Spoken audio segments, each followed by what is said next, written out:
ఈ నిరసన కార్యక్రమము ఊరిలో ఎందుకు వేసుకున్నామంటే మా నిరసనలు అన్ని తెలియజేసినాం. అది లాస్ట్ లో మిగిలినటువంటి ఇది ఒక్కటే మాకు శరణ్యం. మీరు ఏమి ఈ సమస్య మీద పరిష్కరించకపోతే ఊరు వేసుకోవడమే శరణ్యమని మీకు ఈ విధంగా నిరసన తెలియజేస్తున్నామండి. కలెక్టర్ గారు దయచేసి మా సమస్యను పరిష్కరించండి అయ్యా.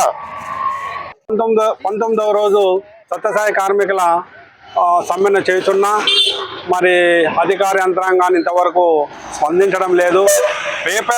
పేపర్ న్యూస్ కూడా వస్తున్నా కూడా పేపర్ చూసేదానికి వాళ్ళకు టైం ఉందో లేదో తెలియదు, కానీ మరి వాళ్ళు ఎక్కడున్నారో కూడా తెలియదు. కానీ మాకైతే తెలియని పరిస్థితి. ఇంతకుముందు అయితే మేము సమ్మె అయితే చేసినాము. ఇంతకుముందు కలెక్టర్ ఉంది, ఒక నాగమణి మేడం కలెక్టర్, ఆమె మేము సమ్మె చేస్తే వారం 10 రోజుల్లోనే మాకు నిధులు విడుదల చేసిన పరిస్థితులు కలెక్టర్ చేతిలో ఉన్నాయి. నెక్స్ట్ వచ్చిన ఆమె గౌతమ్ రెడ్డి కలెక్టర్, ఆమె కూడా సమ్మె చేసిన మార్గంలో కొంత బడ్జెట్ రూపంలో కూడా 16 కోట్లు కూడా విడుదల చేసిన పరిస్థితి.